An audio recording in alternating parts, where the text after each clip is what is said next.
ಸುಲಭ ಕಂತುಗಳಲ್ಲಿ ವಸತಿ ನಿವೇಶನ ನೀಡುವುದಾಗಿ ನಂಬಿಸಿ ನೂರಾರು ಜನರಿಗೆ ಕೋಟ್ಯಾಂತರ ರೂಪಾಯಿ ವಂಚಿಸಿ ತಲೆಮರೆಸಿಕೊಂಡಿದ್ದ ಪೃಥ್ವಿ ಬಿಲ್ಡರ್ಸ್ ಅಂಡ್ ಡೆವಲಪರ್ಸ್ನ ಮಾಲೀಕ ಶಿವನಗೌಡ ಆರ್ ಪಾಟೀಲ್ನನ್ನ ಕೊನೆಗೂ ಪೊಲೀಸರು ಬಂಧಿಸುವಲ್ಲಿ ಯಶಸ್ವಿಯಾಗಿದ್ದಾರೆ.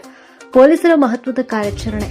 ಗ್ರಾಹಕರ ವೇದಿಕೆಯಲ್ಲಿ ದೂರು ದಾಖಲಾದ ನಂತರ ನ್ಯಾಯಾಲಯವು ಆರೋಪಿಯ ವಿರುದ್ಧ 16ಕ್ಕೂ ಹೆಚ್ಚು ಬಂಧನ ವಾರಂಟ್ಗಳನ್ನು ಹೊರಡಿಸಿತ್ತು.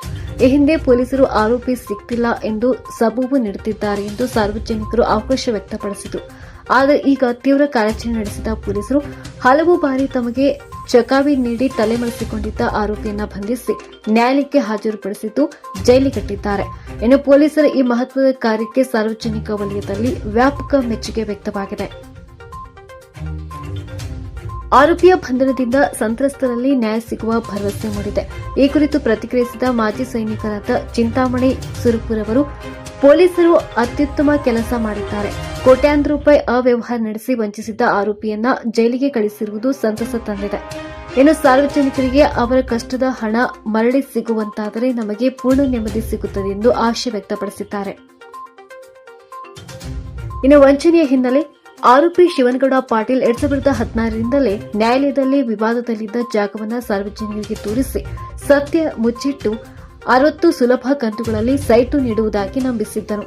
ಕಂತು ಮುಗಿದ ನಂತರ ಸೈಟು ನೀಡದೆ ಹಣವನ್ನ ಮರುಕಳಿಸದೆ ನೂರಾರು ಜನರಿಗೆ ವಂಚಿಸಿದ್ದನು. ಸಾರ್ವಜನಿಕರ ಹಣದಲ್ಲೇ ಈತ ಹುಬ್ಬಳ್ಳಿಯಲ್ಲಿ ಕ್ಯಾಂಟೀನ್ ಮತ್ತು ಹೋಟೆಲ್ ಉದ್ಯಮ ನಡೆಸಿದ್ದ ಎನ್ನಲಾಗಿದೆ. ಸದ್ಯ ಆರೋಪಿ ಜೈಲು ಪಾಲಾಗಿದ್ದು ಸಾರ್ವಜನಿಕ ಹಣ ಮರಳಿ ನೀಡುತ್ತಾನೋ ಎಂದು ಕಾದು ನೋಡಬೇಕಾಗಿದೆ.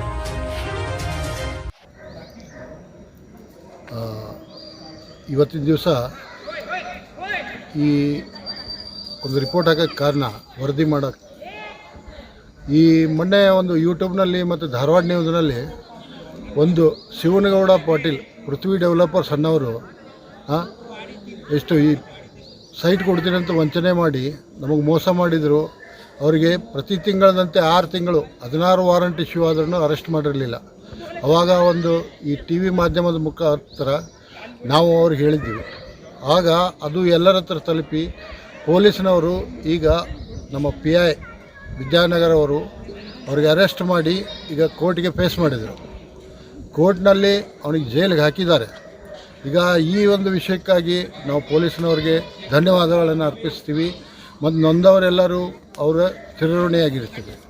ಈಗ ಮುಂದಿನ ಕಾರ್ಯಕ್ರಮ ಏನಂತಂದರೆ, ಅವನು ಜೈಲಿಗೆ ಹಾಕಿದ ಮೇಲೆ ಅವನಿಗೆ ಮತ್ತೆ ಬೇಲ್ ಸಿಗದಂಗೆ, ಇಲ್ಲ ಯಾವುದೇ ಒಂದು ರಾಜಕೀಯ ಒತ್ತಡ ಹಾಕಿ ಅವನಿಗೆ ಬೇಲ್ ಸಿಗದಂಗೆ ಯಾವುದಾದ್ರೂ ಕ್ರಮವನ್ನು ನ್ಯಾಯಾಲಯ ತೀರ್ಮಾನ ಮಾಡಬೇಕು, ನೊಂದವರಿಗೆ ಪರಿಹಾರ ಕೊಡಿಸ್ಬೇಕು ಅಂಥೇಳಿ ನಾನು ಈ ಮಾಧ್ಯಮದ ಮುಖಾಂತರ ತಮ್ಮಲ್ಲಿ ವಿನಂತಿ ಮಾಡ್ಕೊಳ್ತಾ ಇದ್ದೀನಿ. ಈಗ ಅವನು ಮತ್ತೆ ಹೈಕೋರ್ಟ್ಗಾಗಲಿ ಸ್ಟೇಟ್ ಫೋರಮ್ಗಾಗಲಿ ಪ್ರಯತ್ನವನ್ನು ಮಾಡ್ಬೋದು, ಇಲ್ಲ ಆರೋಗ್ಯದ ವಿಷಯವಾಗಿ ಮತ್ತೆ ಏನಾದರೂ ನಾವು ಹೇಳಿ ಮತ್ತೆ ಅಡ್ಮಿಟ್ ಆಗ್ಬೋದು. ಮತ್ತು ನಾವು ಈ ಪೊಲೀಸರು ಮಾಡಿದ ಕರ್ತವ್ಯಕ್ಕೆ ಇಲ್ಲ ನಮ್ಮ ಪ್ರಯತ್ನಕ್ಕೆ ಫಲ ಸಿಗಬೇಕು ಅಂತಂತಂದರೆ ನ್ಯಾಯಾಲಯದವರು ಏನಾದರೂ ಇದಕ್ಕೆ ಕ್ರಮ ತಕ್ಕೊಂಡು ಅವನಿಗೆ ನಮ್ಮಿಂದ ದುಡ್ಡು ಕೊಡಿಸ್ಬೇಕು, ಇಲ್ಲವೇ ಅವನಿಗೆ ಶಿಕ್ಷೆ ಕೊಡಬೇಕಂಥೇಳಿ ನಾವು ಈ ಪರಿಪರಿಯಾಗಿ ಕೇಳ್ಕೊಳ್ತಾ ಇದ್ದೀವಿ. ನನ್ನ ಹೆಸರು ಚಿಂತಾಮಣಿ ಸುರಪುರ್ ಅಂತ, ಮಾಜಿ ಸೈನಿಕ. ಎಷ್ಟು ಜನ ಇದರಲ್ಲಿ ವಂಚನೆ ಒಳಗಾಗಿ?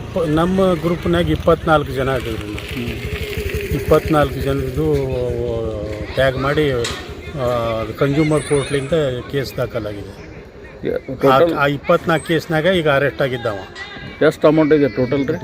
1 ಕೋಟಿ 1.25 ಕೋಟಿ ಇದೆ. ಸ್ವಲ್ಪ ಹೆಚ್ಚು ಕಡಿಮೆ ಆ ಕಡೆ ಈ ಕಡೆ. ತಮ್ಮ ಹೆಸರು?